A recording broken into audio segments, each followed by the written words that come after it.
Welcome to Spooky Saturdays. I am your hostess, the Reading Dragon. Tonight, we have a tale from the website Creepypasta. We hope you're comfortable and ready for a chill. Magda, A Dark Christmas Tale by Thomas O. A quick author's note before we dive into this story. For those of you who might be curious, this is intended as a companion piece to The Perfectly Behaved Boy, A Dark Christmas Tale, a story that was published on Creepypasta 2 years ago. However, this tale was written so that it will stand on its own, with no prior knowledge of this universe needed by the reader.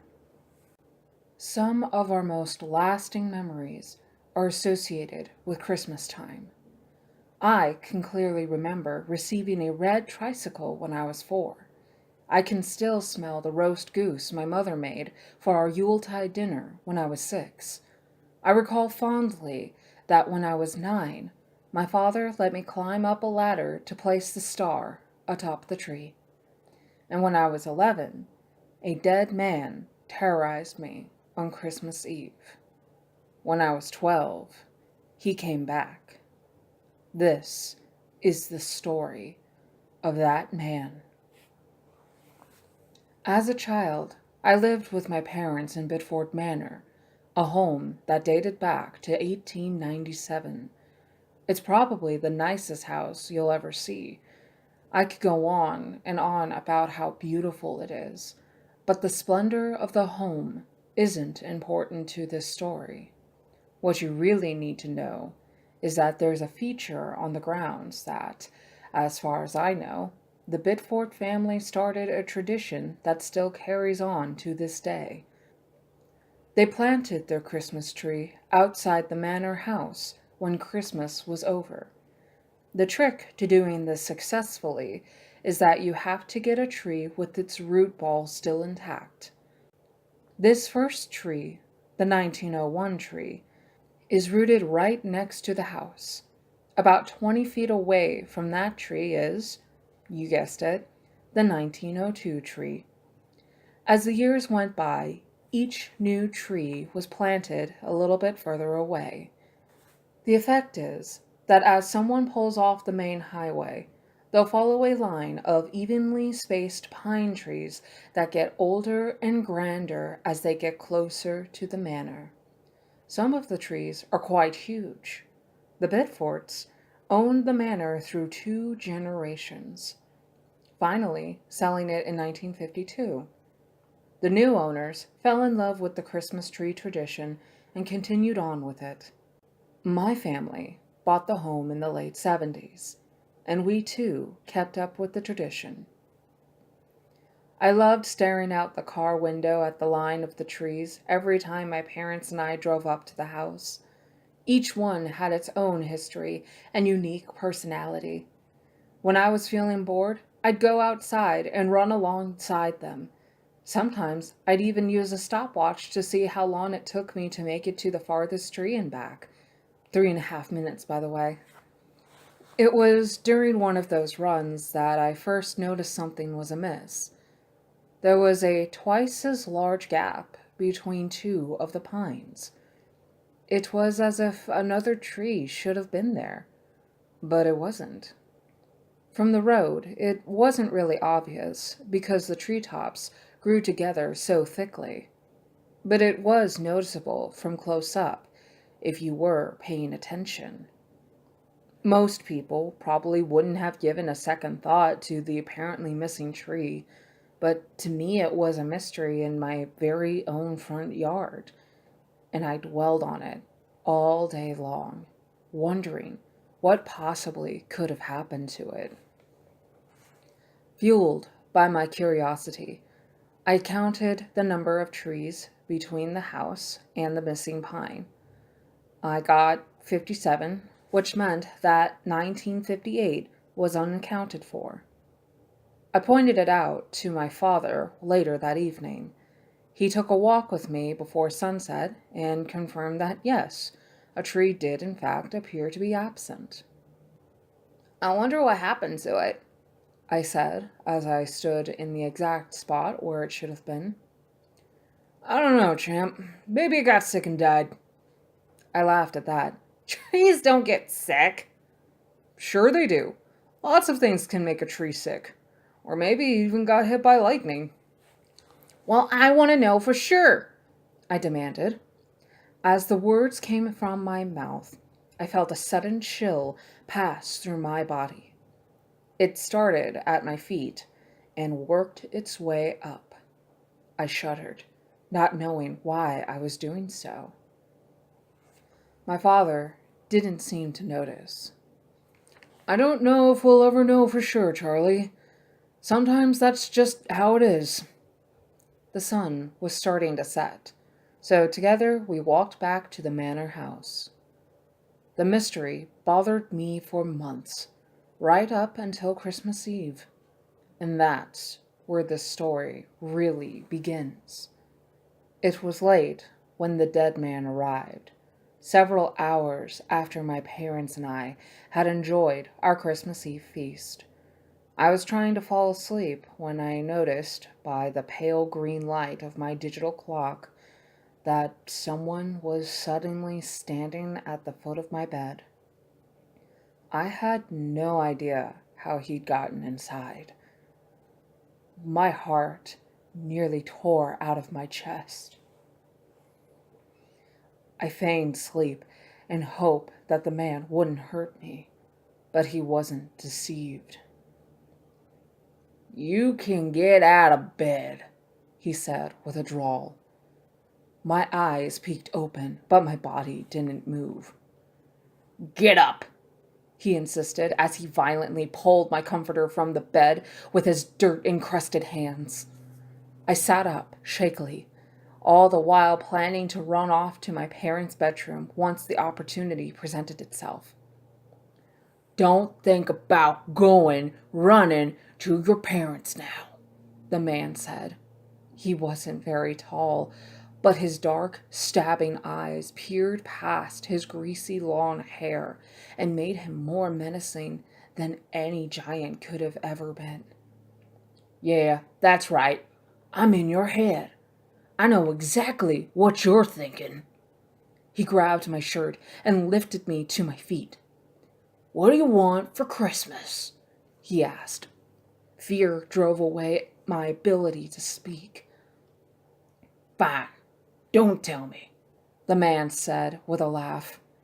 I already know what you asked for. I reflexively ran through my Christmas list in my mind.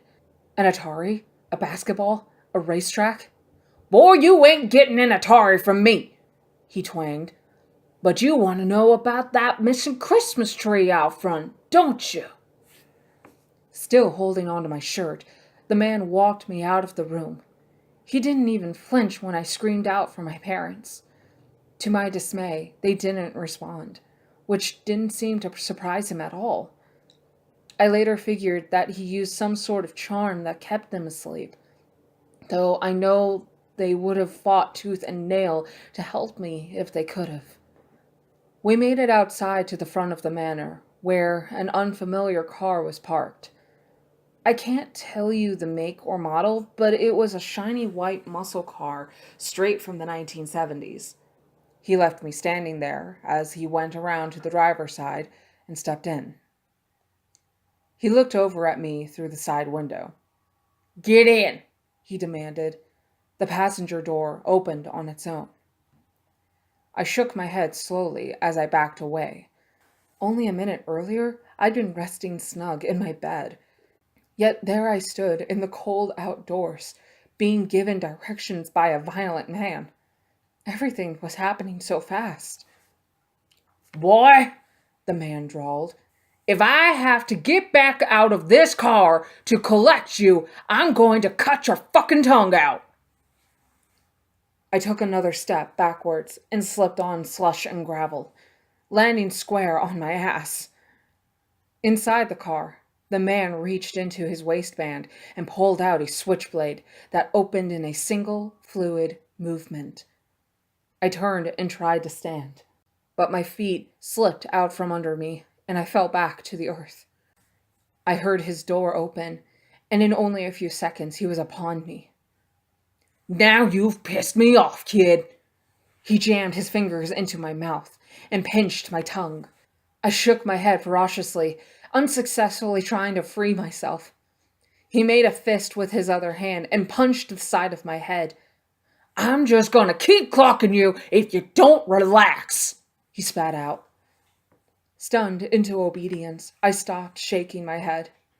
The man pinched his fingers down and pulled my tongue past my lips, further than I ever realized it could extend.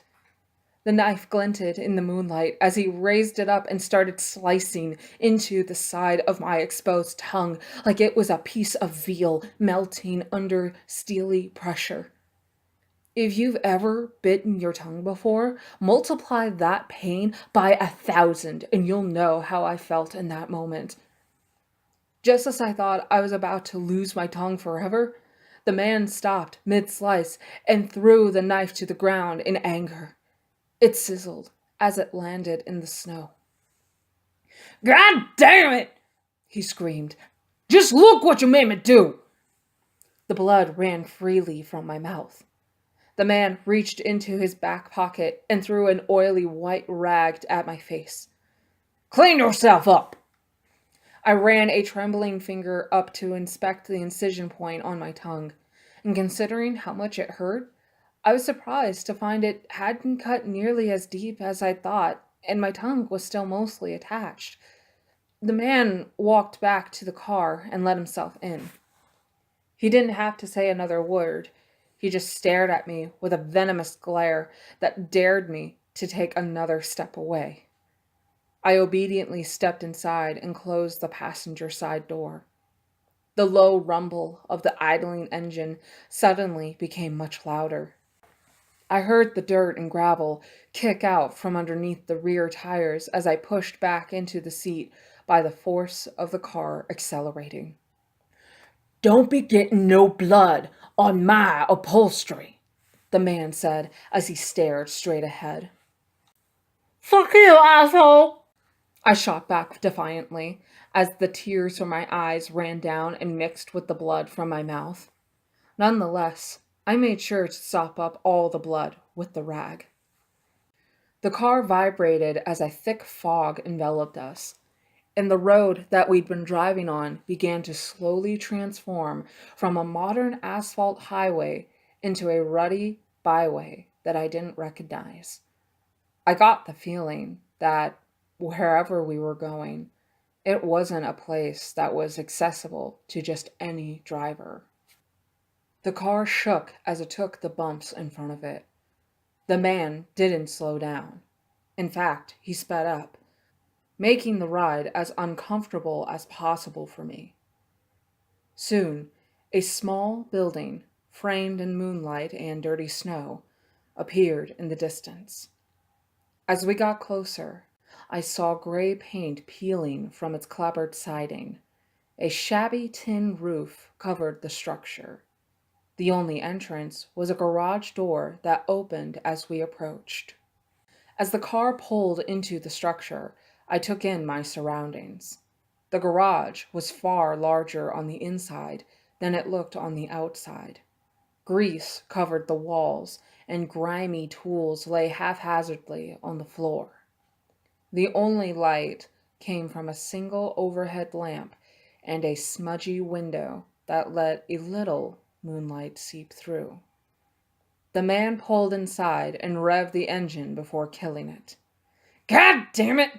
he yelled as he punched the steering wheel. I didn't know why he was mad. "Don't leave this car!"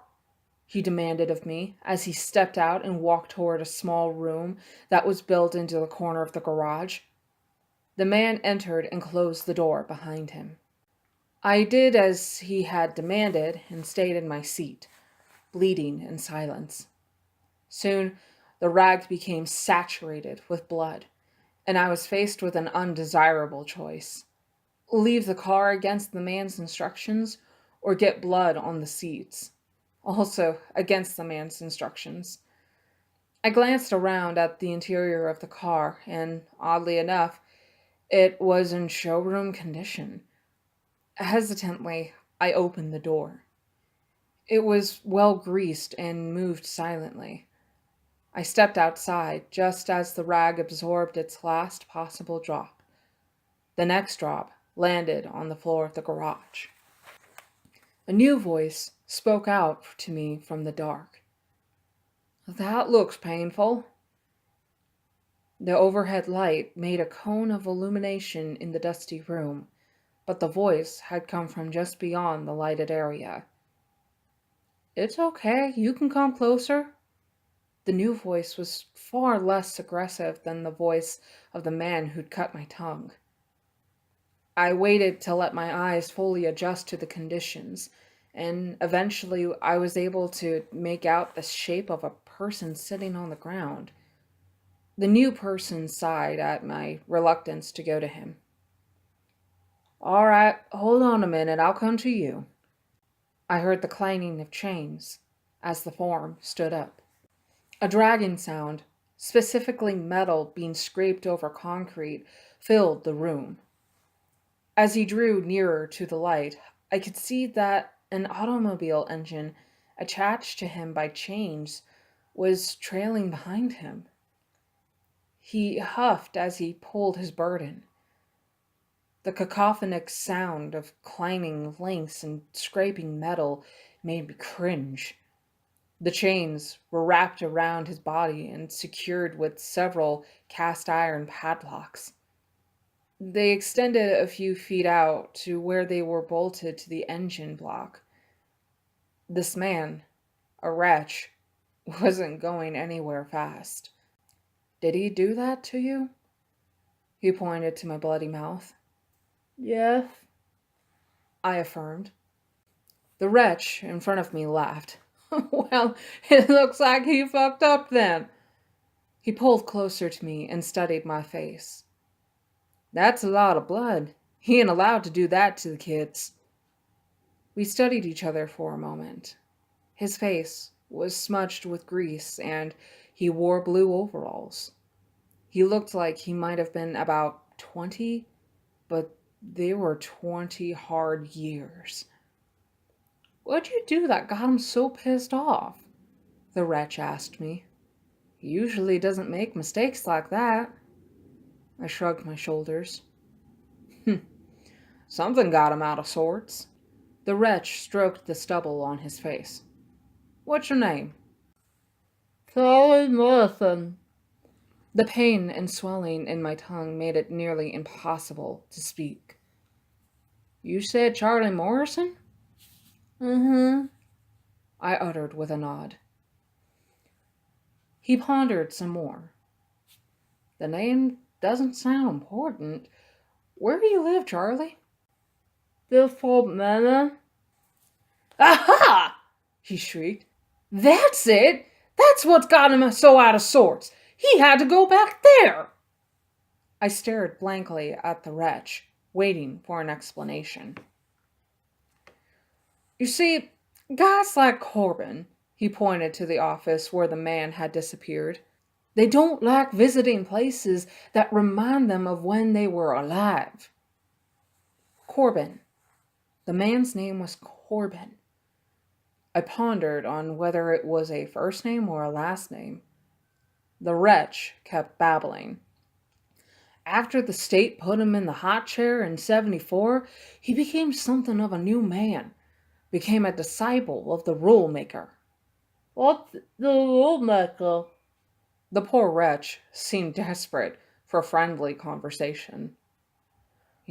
"I've been here 10 years, and I haven't totally figured that out for myself. Best I can tell, he's some sort of demon. I don't even know what his name is. I just call him the rule maker because it seems like he lays out all sorts of rules for Corbin to follow. All I know for sure is that he sends Corbin out every Christmas Eve to destroy the lives of certain kids. He sees the same ones over and over. They've got some sort of master plan, but I don't know what it is. From inside the office, a booming voice spoke out in an inhuman language that sounded to me like chainsaws and car crashes. The walls of the garage shook and my teeth rattled inside my head. The wretch paused to listen to the voice, then spoke when it was quiet again. That's the rule maker. I ain't ever actually seen him. Anyway, those two really get off on messing up kids' lives. Just to give you an example of what they do, one kid asked for his parents to go away, so Corbin cut their goddamn heads off and took them. Then he fucking gave the heads back the next year, just 'cause the kid said he missed them. The wretch looked around suspiciously to make sure they were still alone. This shit is planned out, man, and it's totally fucked up. Why me? Like I said, I don't know how or why he picks his kids. All I know for sure is that he's not actually supposed to hurt them directly. It's the rule maker's number one rule. He's just supposed to screw with them, take their wishes and whisk them around. More of the booming voice came from the room, and Corbin could be heard arguing back in the same indecipherable language. Man, the rule maker's pissed, the wretch said with an almost gleeful laugh. Whatever Corbin had planned for you, it's going to be totally different now. He's going to have to make amends for what he did to you. The voice of the rule maker exploded again. For a moment, it felt as if the whole building was going to collapse around me. When it stopped, Corbin yelled back in English, "No, I don't want to give her up! She's my first kill!" He was cut off by a scream from the rule maker that was so loud that cracks formed along the dirty window and paint chips fell from the ceiling above. Fine! I'll do it! Corbin shouted in anger and resignation. The door to the office opened and Corbin backed out slowly. He genuflected as he passed through the doorway, and his angry stare began to fade from his face. It will be done, he stated into the room with a returning calmness. He closed the door behind him. Turning, he noticed me and the wretch. Stop talking to him before I cut your hand off, he said to my new acquaintance. Yes, sir, the wretch snapped and saluted. Get back in the car, Corbin demanded of me. Not wanting to further upset Corbin, I jumped into the passenger side of the car while the garage door began to roll up. In the mirror, I could see the wretch lift his arm up and wave goodbye to me. Before the door was even completely open, the car peeled out and sped from the building, clearing the bottom of the door by only a hair. The last I saw of the wretch, he was standing dejected-looking amid a cloud of rubbery smoke. The car tore over a fog-enshrouded road, while its headlights reflected backwards and created a glowing white aura around it.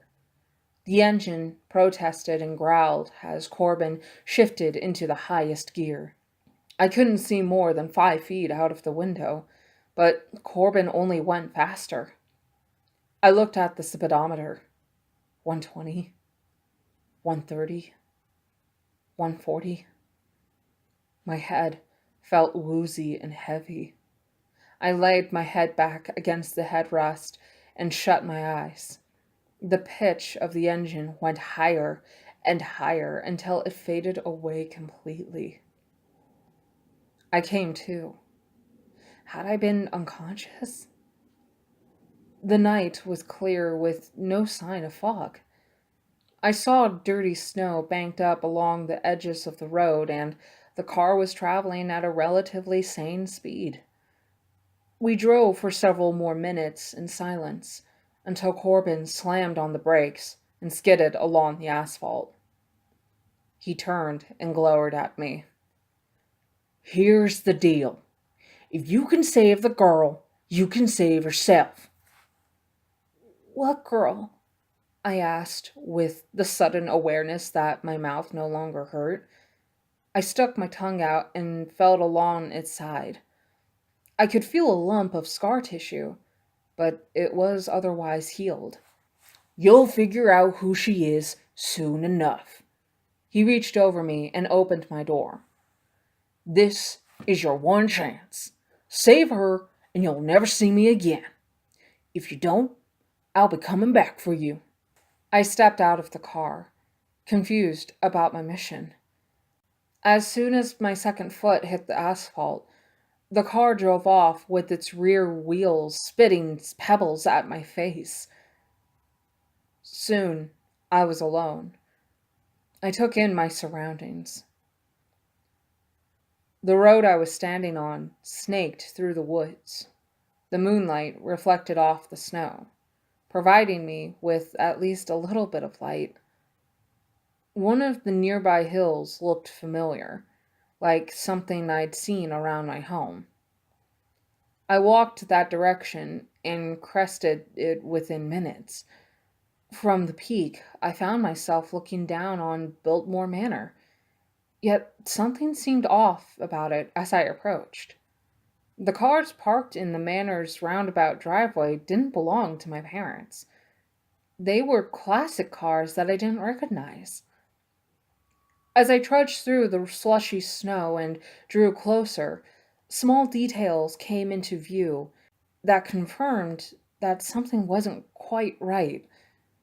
The curtains in the windows were the wrong color, plants and hedges were different, and the Christmas trees, the ones that were all in a magnificent line, seemed to be smaller from when I'd last seen them. The front door opened and a well-dressed couple emerged onto the front stoop. The woman, who was holding some neatly wrapped gifts, descended down the stairs, followed by the man. They were deep in conversation as they went to one of the cars and opened the trunk. Hello? I shouted to the couple. They both cocked their heads as if they heard something, like I might have been shouting at them from a mile away, though I was actually fairly close. Did you hear that? The woman asked the man. The man shrugged his shoulders. A moment later, a boy, who was maybe a couple years younger than me, emerged from the front door and ran to the couple. Shut the door, the man said to the child, and make sure it's locked. The child ran back up the porch stairs to make sure the house was secured. Can you help me? I asked with uncertainty. They gave no response. The three of them loaded into the car, and I could hear bits and pieces of their conversation as they did so. They fretted about being late for whatever gathering they were going to, and the boy sang a Christmas song to himself. Their conversation was meaningless to me. That is, until I heard the woman mention his name, Corbin. I froze and listened intently. So I put Corbin to work today, mostly some gardening out back, but I also had him dig a hole to plant the Christmas tree. Already? Asked the man who I assumed to be her husband. It's barely Christmas Eve, why the rush? Have you seen the tree lately? She asked. It's dry. If we wait too much longer, there won't be a tree left to put in the ground, and we won't be breaking 50+ years of tradition on my watch. The man nodded and spoke in his agreement. I suppose it's starting to get a little dry, and maybe a little unsafe. The car started up and the family drove off without ever acknowledging my presence.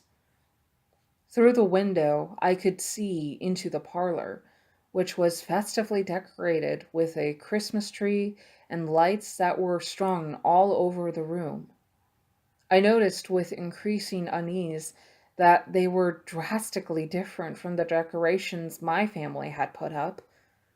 I walked around the house, looking in every window that I could manage, and in each instance, the furniture and decorations were all different from what was supposed to be there. I wasn't sure what to make of the situation, but I decided there would be little to gain by standing around outside. I had a task, a mission even. I had to push onward. I went to a side door and tried the handle to see if it was unlocked, but I found myself unable to grip it. As I clamped my hand down, the doorknob felt soft, like it was made of dough, and my hand actually sank into its rubbery surface. I gasped and pulled my hand back. I collected myself and put my hand out again, this time pushing on the door itself. As before, the door, which should have been rock solid, felt like dough that my hand could pass through. I put my arm all the way in, then kept pushing. In a few moments, my shoulder was through as well. I took a deep breath and then thrust my leg through. I was half inside and half out, which was an extremely odd sensation. I continued on, pushing my head and then the rest of my body into the home. I was fully inside. I turned and looked at the door I had just gone through. It was solid as ever. I explored the house, confused and angry that it wasn't how it was supposed to be. On the kitchen wall, I finally saw it. A calendar. It was from 1958. I had already guessed that I was out of my own time, but that confirmed it. I continued exploring, looking for the her who I was supposed to save. I walked up the stairs, and oddly enough, they supported my feet just fine, without getting all rubbery. There was nobody upstairs. The family and any staff were obviously gone for the night. When I looked out the window at the end of the hallway, I saw a small, cozy structure which appeared to be a bunkhouse. A light could be seen through the window, and a shadow moved across the floor. The bunkhouse wasn't something I'd ever seen before. It didn't exist in my time period. As the manor was clearly empty, I left and headed over to the unfamiliar building. As I approached, I could see that the bunkhouse was not kept up nearly as well as the manor house. "Hello?" I spoke as I peered into a window. I could see that it was a two-room structure, with the front room doubling as a workshop and being used to store all sorts of tools, but the room also showed signs that someone had taken up residence there, with an icebox and a couch along the wall. In the corner, I could see the back of a man who appeared to be fixing a lawnmower. His shaggy hair fell over his shoulders. In my heart, I already knew who it was. Corbin. I heard the wretch's words sound through my head. You see, guys like Corbin, they don't like visiting places that remind them of when they were alive. It was clear that 30 years before my time, Corbin had worked as a handyman at Bilford Manor and lived on grounds. My goal was somewhere inside that bunkhouse. I was sure of it. I entered the same way I'd entered the manor, by stepping through a closed door. Corbin didn't seem to hear me, until he did. The clicking of the ratchet he was using stopped cold, and he perked his head up. "Who's there?" he asked. I stood still. Turning and looking in my direction, he spoke louder. "I said, who's there?" He couldn't see me. I took the opportunity to study his face. It was definitely the same man who'd cut my tongue and then brought me here. But he looked much younger, more vibrant. His face was fuller and his teeth weren't nearly as nasty. "What do you want here?" he spoke in my direction, but his gaze fell somewhat to my left. He fetched a pack of cigarettes from the tabletop next to him and took a moment to light one. "You're the one who brought me here," I said. He cocked his head, but it was obvious that he couldn't make out what I was saying. I must have sounded like a fly or a gnat to him. A light thumping sound came from the back room. Corbin instantly decided there was nothing of interest in front of him and shouted towards the thumping. "Damn it, girl! You best not be making noise!" He walked to the door and kicked it open.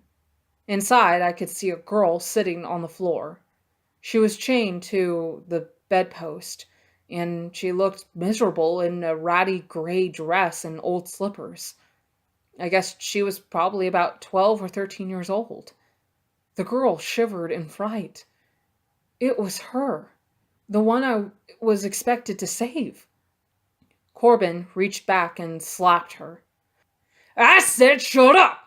he screamed as the poor thing winced in pain. Without another word, he walked out, slamming the door shut behind him. By then, I had walked into the bedroom. It was just me and her. She waited a minute after he left, then reached under the bed and pulled out a metal file. She looked at the door to make sure Corbin wasn't coming back anytime soon, then slowly started rubbing the file against one of the links of her chain. She'd already created a large divot, even though the file was dull. She must have been working on it for days. At least the dullness made for quiet work. The poor girl was filthy and ragged. Black circles ringed her eyes. She paused from her filing and looked up, sensing something in the room with her. "Hello?" she whispered. "Can you hear me?" I whispered back. Yes, I can hear you. Where are you?" "I'm right in front of you," I said. I hadn't meant to scare the girl, but it was understandable when she jumped back in fear. She banged into the bed, pushing it backwards. She shot a fearful look at the door, hoping that Corbin wouldn't come barging back inside. From the other room, the sound of a ratchet turning stopped for what seemed like an hour. But soon, the clicking picked up again. "I won't hurt you," I told the girl. "What's your name?" "My name is Magda." "I'm Charlie," I told her. She reached out her hand to where I was sitting, and I felt its coldness as her fingers passed through my face. She shivered. "I can feel you." She managed a small smile. "What are you doing here?" I asked her. She told me her story in whispers and gestures. Corbin had purchased her from her father a couple of months earlier, who himself had kept her locked up in a cabin for several years. She recounted some happy memories from her early childhood when her mother was still alive, but the second half of her existence had been one of misery. As she told it, nobody except her father and Corbin even knew she existed anymore. She was happy to have someone to talk to, even someone she couldn't see. At one point, she stood up and walked to the closest corner of the room, which was just about as far as her chain would allow. She lifted a small slab of rock which concealed a hiding place under the foundation of the bunkhouse. She reached into the secret vault and showed me her single treasure, a small doll she had created out of various items and tidbits she'd found lying around. "This is Perla," she told me as she held the doll up proudly before cradling it like a baby. I could see that Perla was made from scraps of burlap that were tied together with bits of twine. Her insides were formed by twigs that stuck out from beyond the fabric, and her head was made from a closed pine cone. It was a pathetic doll, but it clearly meant everything to Magda. You see, Magda explained, this stuff was left over after Corbin pulled the Christmas tree inside here so he could trim it and get it ready for the big house. She smiled for the first time as she spoke about it. I grabbed these things when he wasn't looking. Why don't you tell anybody you're here? I asked her. Why don't you yell when you hear someone walking by outside? The boy, she said. He told me he'll kill the boy if I make any noise. I thought back to the child who'd left with his parents earlier. He's gone right now. I think they went to a Christmas party. That seemed to reinvigorate her. She carefully put Perla back into her hiding spot. You'll be safe here, she said to the doll. She took her seat on the floor and picked up her file, which she began moving back and forth against the chain with determination. I'm leaving tonight, she said as she filed. I'm going to wait for Santa in the big house and have him take me away from here, up to the North Pole where people will be nice. I don't know if Santa can help you, Magda. Her face fell at those words.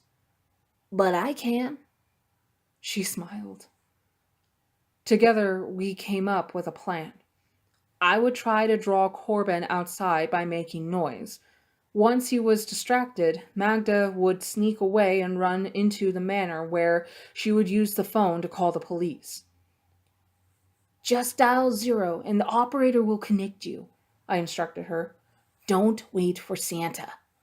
Needing only a few more minutes, Magda finally succeeded in cutting through the chain and was able to free herself from its bitter grip.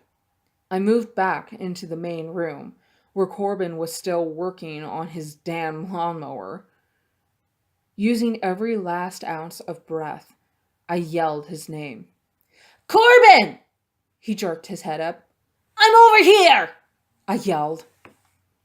The fuck is going on here tonight? His agitation was evident as he stood fully upright. Who is there? I'm outside! I shouted as I began pushing myself through the outer wall. He took a step toward the front door, then thought better of it and moved to the bedroom. He flung the door open, only to see Magda appear to be sleeping on the floor, still wrapped in her chain. Leaving the girl where she lay, he stomped back across the bunkhouse and shoved open the front door, which nearly came off its hinges. His head swiveled both ways as he poked it out and looked for the source of the distraction. Moving a little farther outside, I shouted again. Over here! I could see Corbin's ears twitch as he tried to understand what he was hearing. He took a tentative step out of the building, but didn't appear willing to move any farther. I screamed for him to come find me. He shuddered momentarily, then a heated sneer grew on his face. Whatever son of a bitch is out there, you best run. He pulled a switchblade from his pocket and opened it with a click. He stepped away from the bunkhouse closer to me. Behind him, I could see Magda slowly stepping out of the bedroom. Her slight frame worked to her advantage as she glided silently across the floor. I kept calling to Corbin, who had taken about 10 steps out of the bunkhouse. It took Magda only a few more seconds until she was standing in the doorway behind him. The sneer dropped from Corbin's face, replaced with a baffled stare as he scratched the back of his head. Magda wavered on the stoop, unsure if she should continue or not. She began to shake. I was already screaming as loud as I could at Corbin, but it was having less effect with each passing moment. In desperation, I began cursing and swearing. Instantly, he turned back and faced my position, as if he could intrinsically tell that someone was cursing his name. The sneer returned to his face, and he boldly stepped closer, though he was still unable to see me. Magda took the opportunity and left the bunkhouse, and with feathery footsteps, she noiselessly moved toward the manor. Only a few seconds later, Corbin lost all interest in what I was doing and turned back around, barely missing the sight of Magda disappearing around the corner of the manor. I followed Magda, praying that she'd quickly call the police like we'd planned. I felt a moment of anxiety when I saw that she'd left footprints in the slushy snow that peppered the ground. I moved faster, knowing that she wouldn't have too much time before Corbin came to look for her. Her path led to the opposite end of the manor, where she had used a rock to break the window into the library. I was impressed with her resolve. I passed through the wall into the library and called to her, but got no response. I moved to the kitchen, where I'd earlier seen the phone, but I couldn't find her. I continued on my way through the house until I made it to the parlor. The Christmas tree was aglow with lights and bulbs and garland. Beautiful gifts were wrapped at its base. Kneeled in front of it was Magda. "It's beautiful, isn't it?" she asked as I entered. The blues and reds and greens from the lights colored her face and made her look a little less pathetic. "Come on," I insisted. "We need to call the police." Magda looked at the fireplace. "Santa will be here any minute, and he'll save us both." "No, he won't. Santa's not coming." "My mama told me all about him. I already made a wish for him to take me away." I noticed movement in the darkness outside the window. "Magda, we don't have much time." Emerging from the shadows, I could see Corbin's outline coming toward the house. He was following the path in the snow that had been created minutes earlier by Magda. "Hurry!" I yelled at her. Magda shot up, and any fantasies she had about Santa taking her away were momentarily put aside. "What do I do?" she asked in a panic. "The kitchen! Go to the phone!" Magda followed my voice as I led her to the kitchen. At that moment, we heard Corbin kicking in the library glass, making the hole in the window big enough for him to climb through. Magda found the phone along the wall. "I've never used one before." It was a rotary phone, which I was vaguely familiar with. "Put your finger in the 0 hole and spin the dial." She did as I told her and put the handset to her face. "I hear it ringing." The sound of Corbin stomping around echoed through the halls as he tromped through the house. "Where are you at, you little bitch?" "There's no time!" Magda shrieked as she dropped the handset and ran toward the parlor. The sound of the phone hitting the floor attracted Corbin, who entered the kitchen from the south door as Magda left through the other side. I followed Magda down the hallway. "Hide!" I shouted to her. "I'll try to distract him." I ran back toward Corbin and screamed at him, trying to draw him upstairs. But he was determined and paid no attention to whatever noise I was making. He passed right through me. I had no choice but to follow him into the parlor, where we both scanned the room for Magda. She was hiding. Without saying a word, Corbin walked quickly behind the settee, where a set of floor-length curtains graced either side of the window. He pushed each one aside with his sinewy arm, but failed to find her. He looked under the table and behind the Christmas tree. "Now come on, girl. Get yourself out here, and I won't hurt you." There was no movement in the room. He moved to a corner he hadn't yet inspected.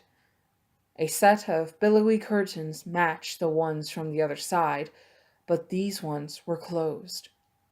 There was a slight bulge in the middle, one that might be hiding a person. Corbin pulled back his fist and punched it through the curtain, only to have his hand connect with something too solid to be human. "Damn it!" he screamed as he shook his hand back and forth in pain. He moved the curtain aside to see what he'd hit and found a large ceramic Santa statue that had been placed in the window. He pulled it to the floor in anger and started kicking it. Along the floor, I noticed some oversized cabinets that were part of a larger bookshelf unit. One of the doors moved slightly, revealing Magda's hiding place to me. I knew it wouldn't be long before Corbin checked there. I yelled to her, "Run now! He's distracted!" She responded immediately, pushing the door open and climbing out from the tight space while Corbin continued his angry tirade on the ceramic Santa, smashing its face with his foot. She ran much faster than her malnourished frame would have suggested, almost fast enough to make it out of the room. But Corbin, who saw her dart away from the corner of his eye, was much faster. He caught up to her right as she passed through the threshold and forcefully yanked her backwards by her hair. She fell to the ground and skidded to the center of the room. Corbin, the monster, walked up and kicked her. "Now get over here," he said as he picked her up and slung her over his shoulder. Magda, refusing to give up, bit the back of his arm, drawing blood that ran down her face. He slammed her to the ground in pain, and with his next motion, he withdrew the switchblade and opened it up. "You don't ever do that!"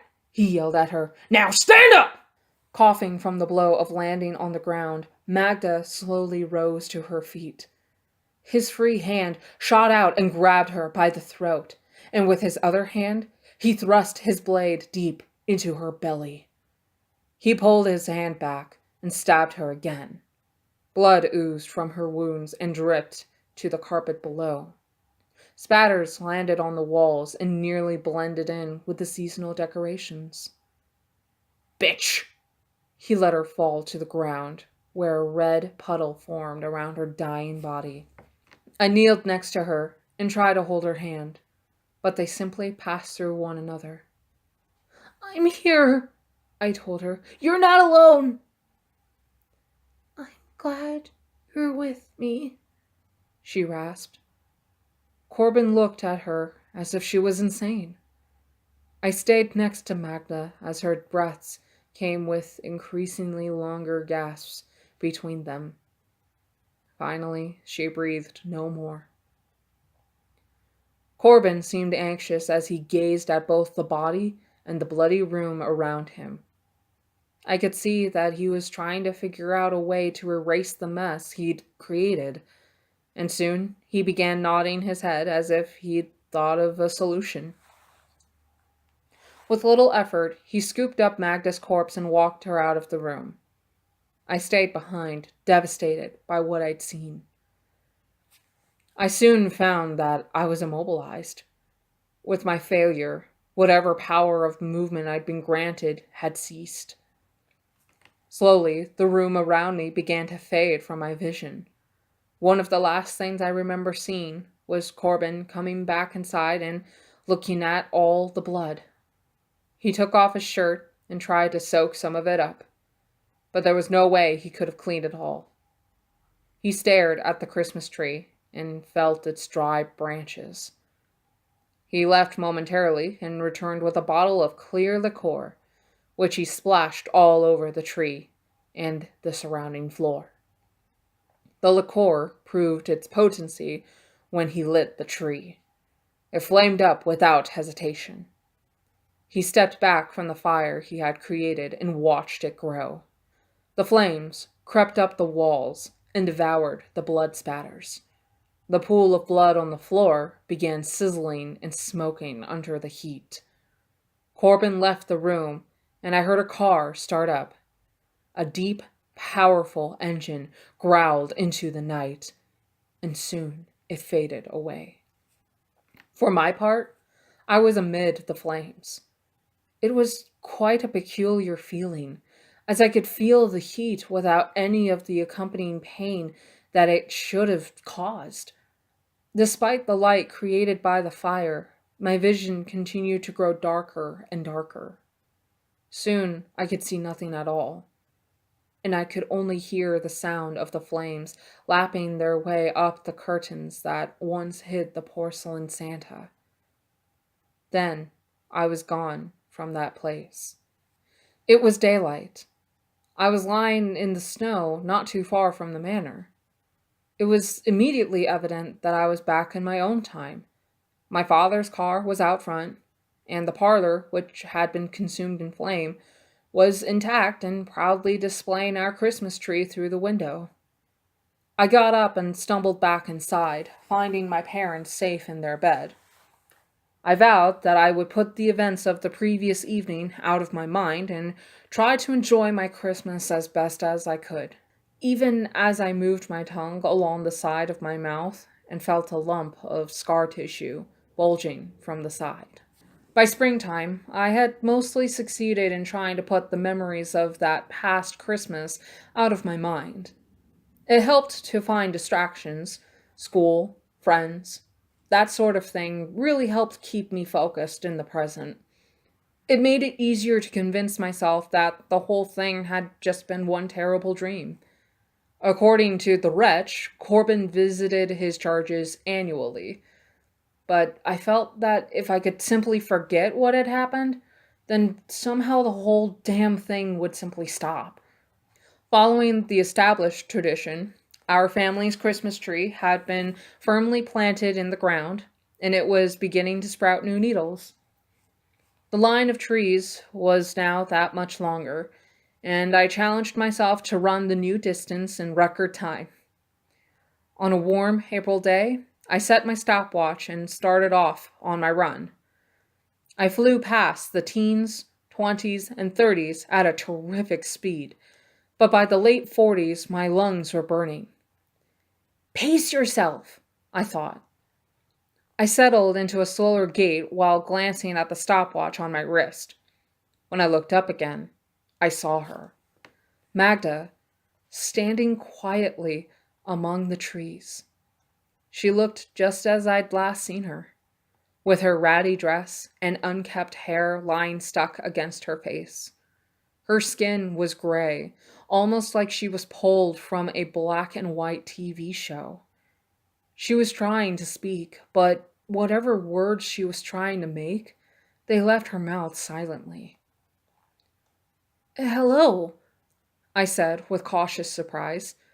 The sight of her made my already racing heart go just a little bit faster. She was a miserable, heartbreaking picture. But I felt no fear at that moment, only sadness and remorse. "It's me, Charlie." She'd never actually seen me before then. She shook her head and looked down to the ground. I approached her with my hand out, trying to make her at ease. When she looked back up, it appeared as if her facial features were beginning to distort. Her head tilted to the sky, and her mouth opened impossibly wide. Her forehead and chin melted into her neck, which in turn melted into her torso. I could still see her tongue and her teeth through the large hole that had been her mouth. As she continued to recede into the earth, her whole body turned into a black tar, and after a few more moments of me staring in awe, the tar absorbed completely into the earth, leaving a dead spot on the grass. So much for trying to forget about Christmas. I fell back onto the ground, no longer concerned about making a new personal record. Images flitted through my mind. I saw Magda in her worn dress, holding onto Perla. I saw Corbin angrily gripping his steering wheel while he sped along the ethereal highway. Later that day, I walked behind the manor to the spot where the bunkhouse had once been. It was far enough from the main house that the gardeners felt little need to maintain it full time, and it had reverted to a mostly natural state. I walked among the bushes and hedges that grew there. I had never noticed, but much of the bunkhouse's cement foundation was still in place. It had been broken up, and parts of it had been carried away, but if one knew what to look for, the building's footprint was still visible under a tangle of vines and low slung branches. Pushing through the growth, I walked to where the bedroom would have been. I scanned the ground, looking for. There it was! The small hole in the foundation where Magda had hidden Perla. It was still covered by a slab of cement. I kneeled down and brushed the dirt from around the slab. Then I lifted it carefully and put it aside. A breath of dust escaped from the opening. After a cautious pause, I reached into the darkness. My hand brushed up against a scrap of material, which I grasped between my fingers and pulled out. I looked at what was in my hands. Perla hadn't aged well, though it was still recognizable as the doll Magda had created.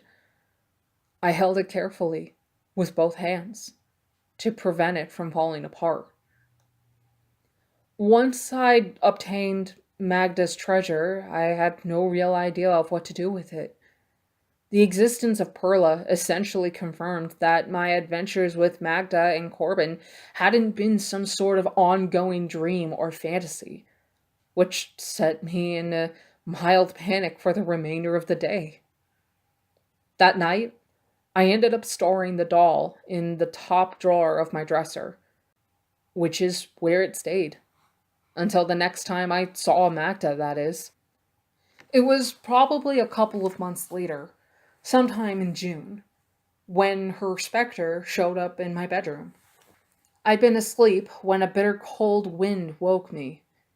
I cursed at the open window and pulled the blanket up high to my chin when I saw her.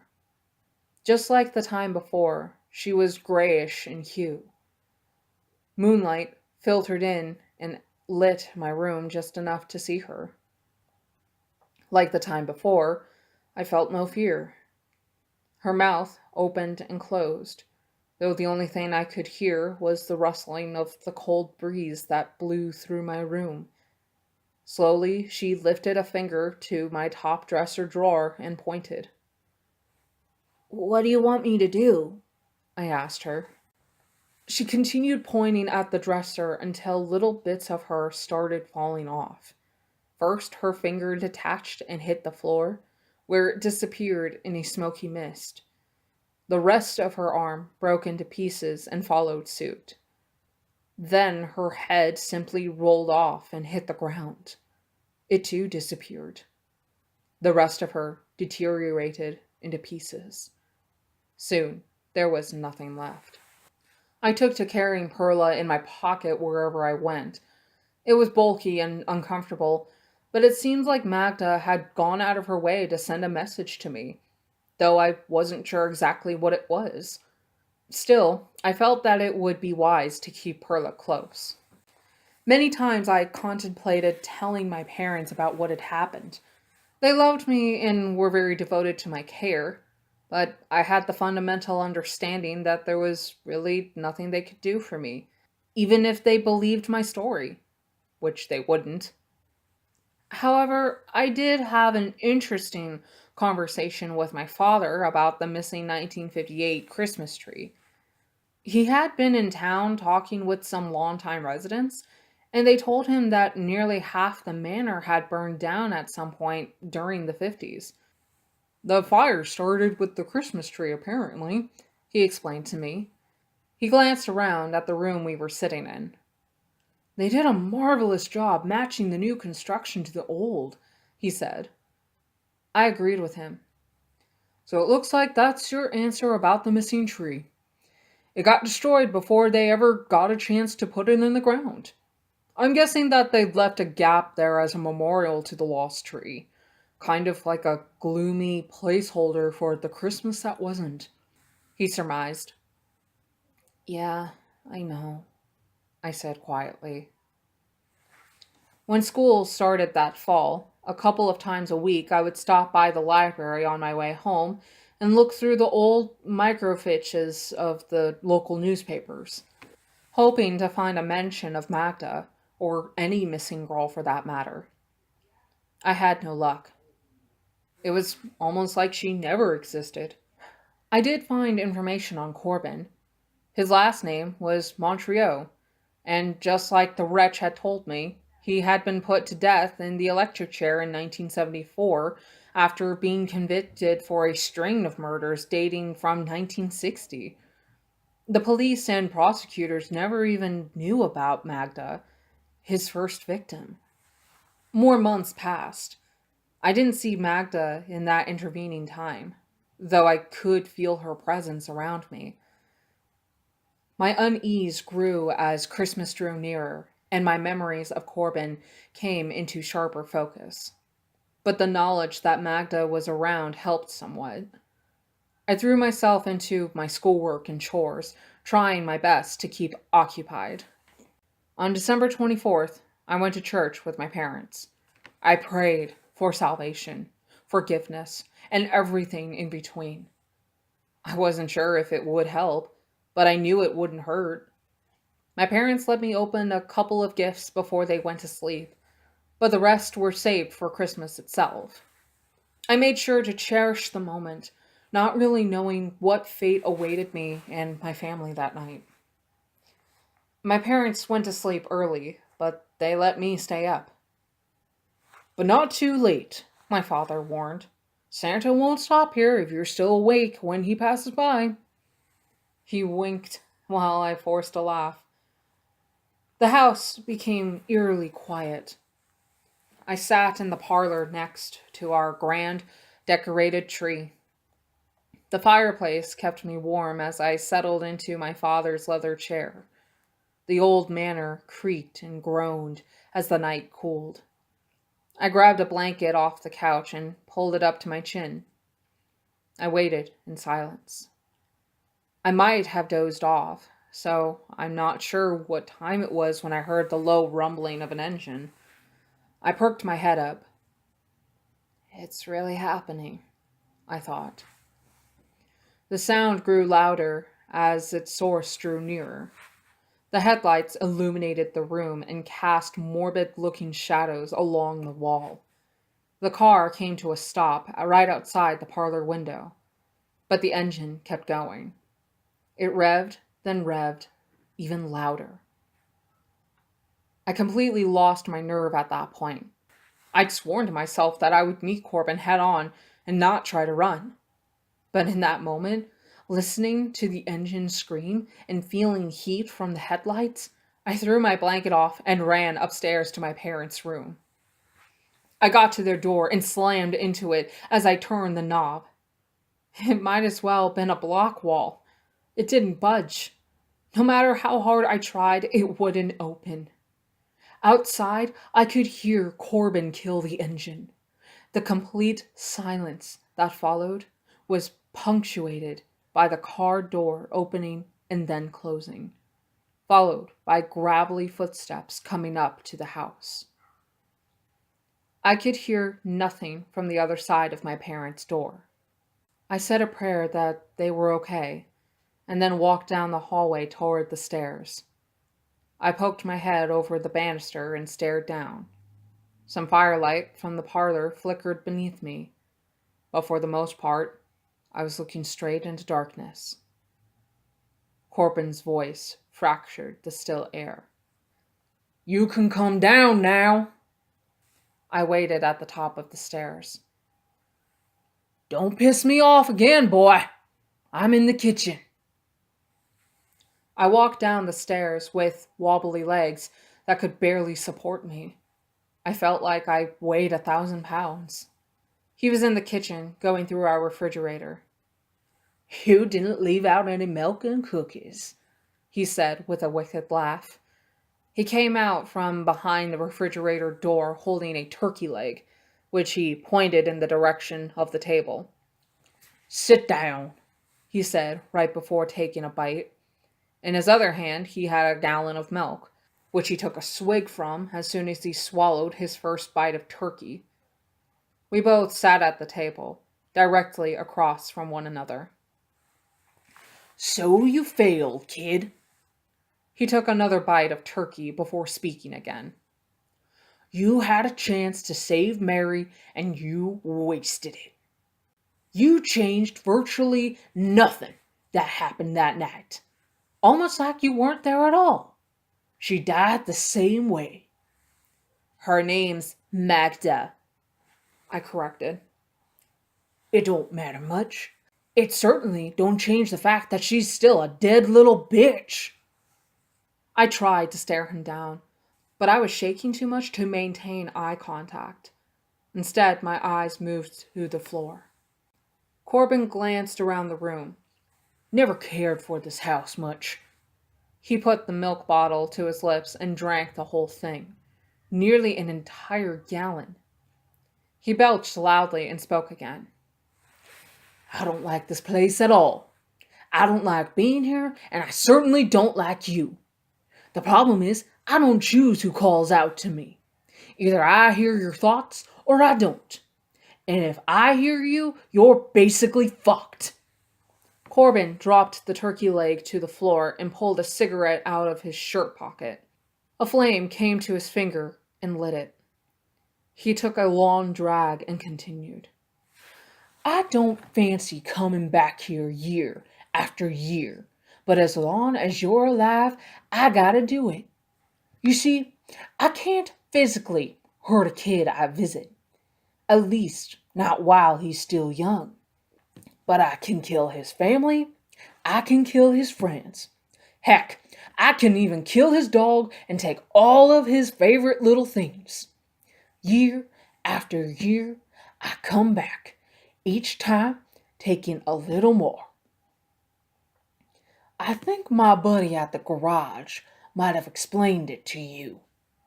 He stared across the table at me until I could feel his glare penetrate to the back of my skull. I'm gonna make you a deal. We can just end it this year. How do we do that? I thought. You ask for your protections to be removed. He said it slowly and seriously, before perking up and speaking again.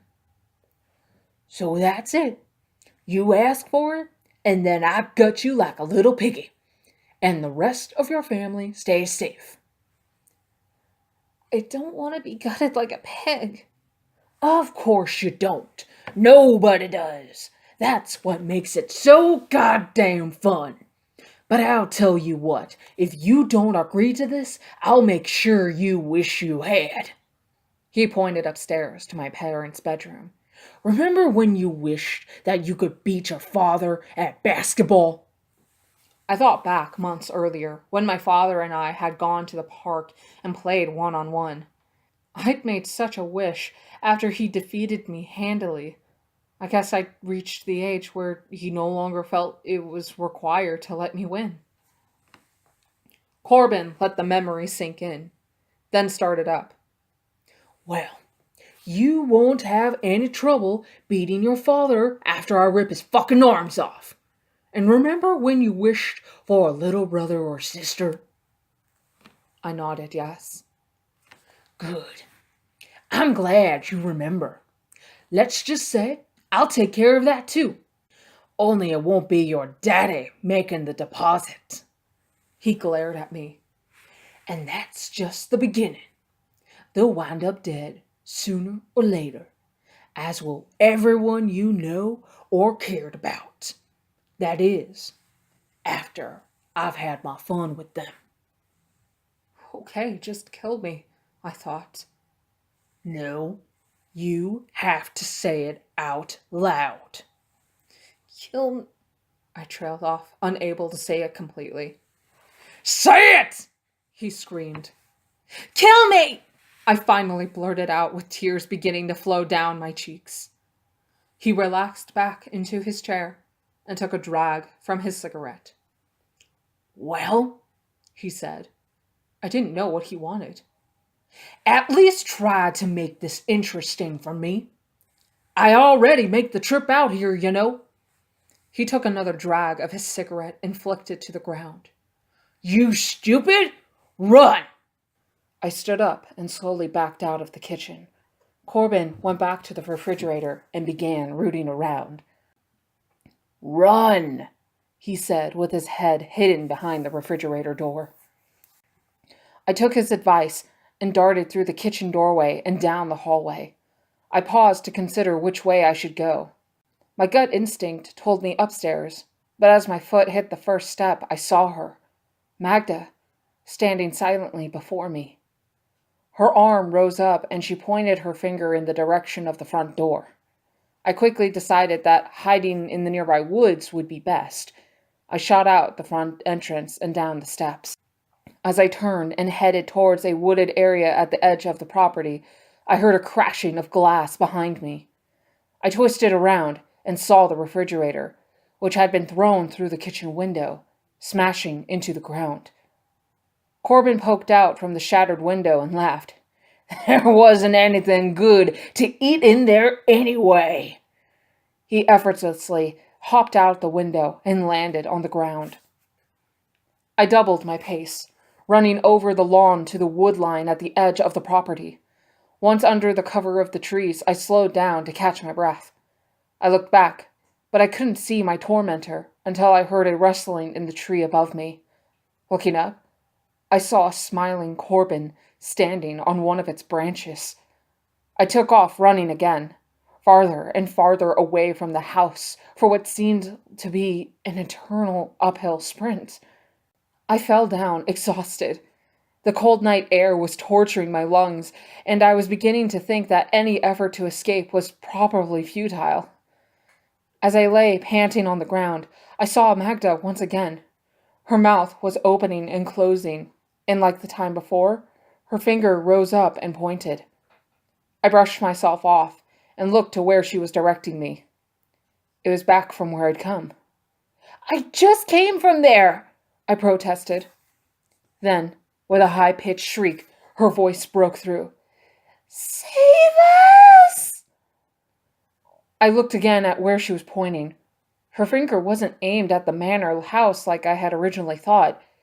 It was aimed at the row of Christmas trees that were well on the other side of the property.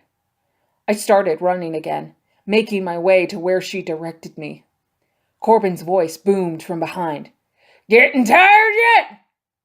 He followed that with a frenzied laugh that resonated through the woods. I ran as fast and as hard as I could until I tasted bile coming up from my throat. For all my effort, Corbin was never far from me, taunting me and laughing. My eyes filled with tears, dirt, and sweat, making it nearly impossible to see where I was. I tried to wipe them clean with my sleeve, but that only rubbed the dirt in. Magda's shrill scream howled out once again. "Charlie!" I stumbled toward the direction of the voice and finally collapsed in despair. The sound of crunching snow told me my pursuer was closing in. In a final act of desperation, I had the thought that maybe Perla could be used as some sort of protective talisman. I grabbed it from my pocket and held it up in front of me as Corbin approached. I lost all hope when I saw the burlap that was Perla's skin begin to fall apart in my hands. The twigs that formed the doll's body snapped as I tried to hold on. Corbin just looked at me and laughed. "You think a fucking doll is gonna help you?" He kept stepping toward me, unabated. The doll was worthless. His arm shot out, and he grabbed my shirt, using it to lift me from the ground. "You're a pathetic little shit," he said as I heard his switchblade open. My sight grew dimmer until I only saw darkness. "It's time for you to die, you little fucker." I faded out of consciousness, and my body went limp. "Okay, so then what happened?" my son asked in anticipation. I was telling him the same story I just told you, though for him I cleaned up the language. "Well, I'm not sure exactly," I responded. "What do you mean you're not sure? Where did that man Corbin go?" I looked at my son's face, which was lit by the few remnants of early evening sunlight that filtered through the window of my study. I could see his brow furrow as he tried to make sense of what he'd just heard. He was just about the same age as I was when Corbin first came to me. He looked out the window to the grounds of Biltmore Manor. Our second floor vantage point gave us a spectacular view. I don't know where he went exactly. I guess he returned to his garage. All I know for sure is that I woke up the next morning in the same spot where he left me. I brushed off the snow and dirt and crawled back to the house. I never saw him or Magda again. And Grandma and Grandpa were okay? Yeah, they were fine.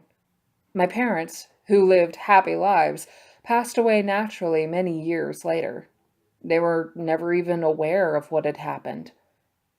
Why didn't he kill you? I'm not really sure. I continued to study my son's face to gauge his reaction to what I was telling him. I didn't want him to get too disturbed by what he was hearing.